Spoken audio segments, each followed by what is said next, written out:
My name is Eugene Puryear, and we are here at the People's Conference for Palestine in Detroit. It's actually the second annual People's Conference for Palestine, and thousands of people are gathered here to discuss where we are in the state of the movement, where we need to go, a lot of the great organizing work, the cultural work. I mean, so many different aspects of this unbelievably powerful movement that has emerged in solidarity with Palestine in the midst of a genocide. And I think that you can see that there's tons of energy here, despite the challenges, despite the ongoing Israeli atrocities and crimes, to continue pushing, to keep organizing, and to keep going.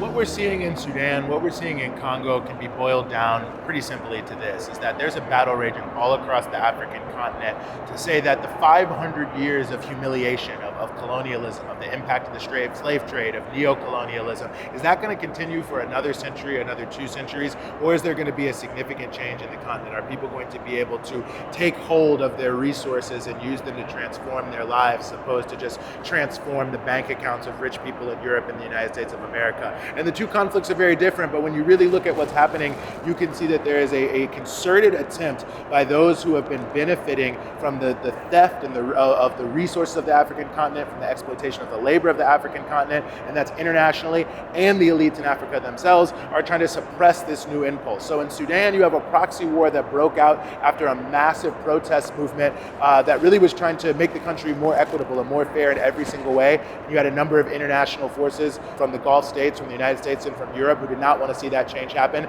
They imposed some other changes that have resulted in what is ultimately a proxy war between 2 different factions of elites about who's going to be the interlocutor with the imperialist and with the West over the wealth of Sudan, which is great. And in Congo, we see this long-running issue that has been really running since Lumumba was assassinated in the early 1960s over whether or not the resources of Eastern Congo, which has $24 trillion of mineral wealth underneath its soil, is powering the 21st century economy in terms of our phones, our batteries, electric cars, all these different things, that there are people who are profiting from that tremendously. But there's also a big upsurge in the Congo of younger people in particular who want to see a change. But there's also a lot of elites, many of them based in Rwanda and Uganda, but also in the DRC, by the way, who are themselves fighting amongst one another to try to impose a reality on the Congolese people, particularly in Eastern Congo, that will keep them mired in poverty and exploitation and oppression. So in both places, what we really see is a playing out of a broader process that has a lot of contradictions, a lot of different nuances, a lot of different pieces to it, but it really all boils down to the fact of whether the same sort of combination and nexus of international, regional, and local elites in both countries will be able to keep the status quo the way it is, or whether or not there's going to be significant positive change for the masses of people in both countries.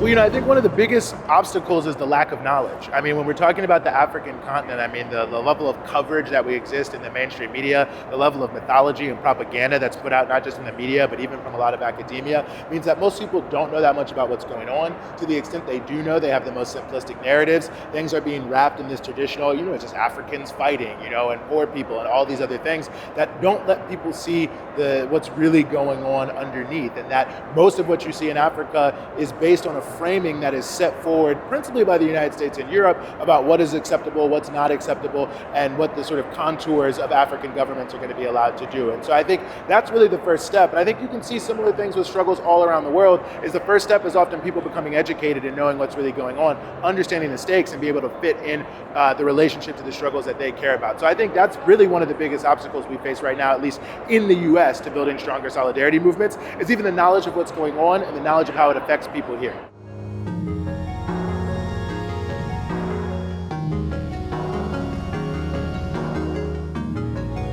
Well, I think the struggles that are happening across the African continent are all interconnected. And everywhere you go in Africa, I can tell you that the leaders of the Alliance of Sahel states are very popular. And in many ways, what happened in Burkina Faso and Mali and Niger, these huge mass protest movements that rose up and overthrew existing governments to establish a new reality, is what happened in Sudan in 2019. Just unfortunately, they weren't able to consolidate their gains. But when you look at what people were talking about in Sudan, they were talking about ending the IMF and the World Bank structural adjustment programs, having a more equitable distribution of wealth from mineral resources and agriculture, spreading the wealth, not just in terms of from sort of rich to poor, but also the different regions of the country, which have been denied many different opportunities for development and growing up development. Absolutely, they were talking about the need to continue to have solidarity with the Palestinian people, and you can see certainly on an everyday basis all across the Congo, all the popular social movements that are fighting in many different ways around the rights to water, around the rights to land, around the realities around having more rights to their mineral resources, are directly talking about what is happening in the Alliance of Sahel states, where they're taking back many of their resources, they're increasing the revenues that are coming in, they're putting them towards healthcare and education. It's a major part of the discourse.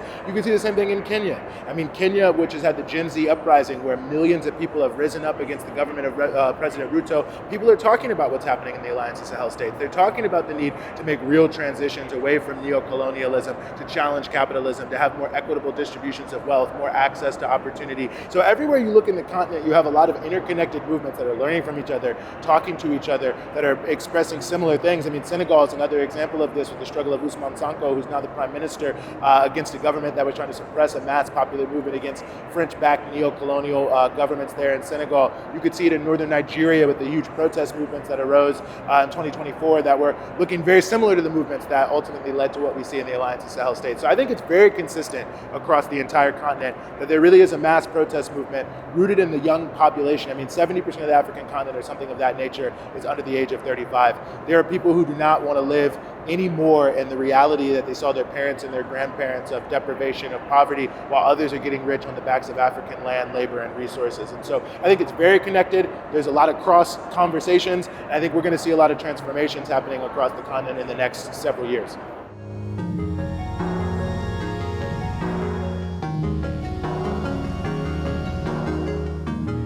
Well, the links between Sudan and Palestine are long and deep. And Sudan is historically one of the countries that has been the most supportive of the Palestinian liberation movement going back many, many, many, many years. And so this is actually part of the sort of cultural and political DNA, almost across the political spectrum in Sudan, of people being very strongly supportive of Palestine. And it's worth noting that the mass protest movement that arose in 2019, part of the way that the elite forces that were tied to the military were able to get the support of international forces, and especially the United States, to sort of put down the protest movement and establish themselves as the new leaders, was actually to join the Abraham Accords and to actually become a part of normalizing with Israel. Now, of course, now the army, which is one of the fighting forces, is trying to walk that back, as is the RSF. At one point they were all for normalization.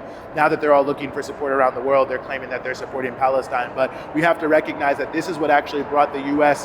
heavily into the situation in Sudan, to help put down the mass protest movement, to end the reality of Sudan as a base for the Palestinian liberation movement. And when you look at so many of the sanctions the U.S. has put on Sudan, you can see many of the companies that are sanctioned because they were supporting different factions inside of the broader Palestinian liberation movement. So this is a long-standing thing in Sudan.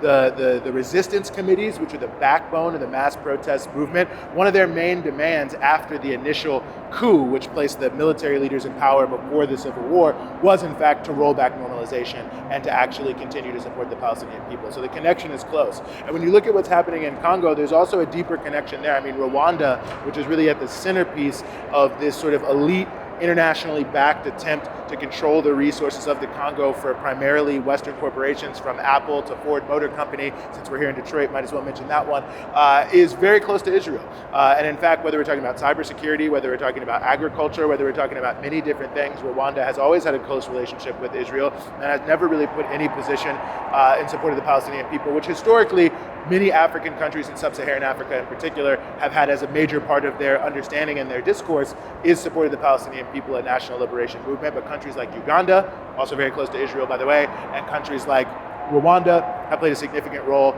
Israeli, bankers and miners and others are deeply involved in the Eastern Congo. And, listen, you look at places like Birzeit University, which is in the West Bank in Palestine, they celebrate Congo Week. They build solidarity with Congolese people. And so definitely when you are dealing with people on the continent, in Congo and Sudan, Palestinian liberation is deep, and the relationships between Israel as part of the broader U.S. imperialist regime is playing a key role in helping to try to keep down the popular movements all across Africa, including, by the way, in Western Sahara, where they're heavily, supporting Morocco, who is also normalized. So you can see everywhere the hand of Israel trying to put down the popular movements that are trying to transform people's lives in the African continent after 500 years of humiliation.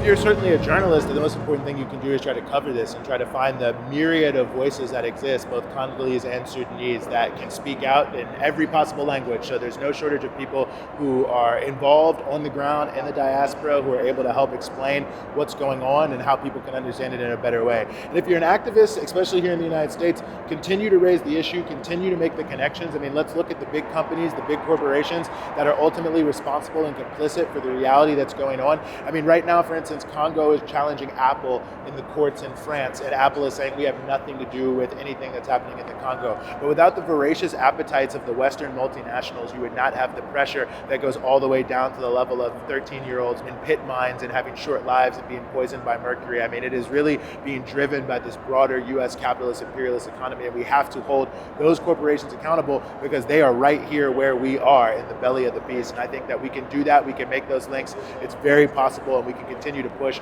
And I think we have to continue to demand that there be a popular push for a backing away of these Western governments of the broader anti-people forces in Sudan. And I think that the U.S. is playing a very particular role trying to put its thumb on the scale. We have to demand it stop.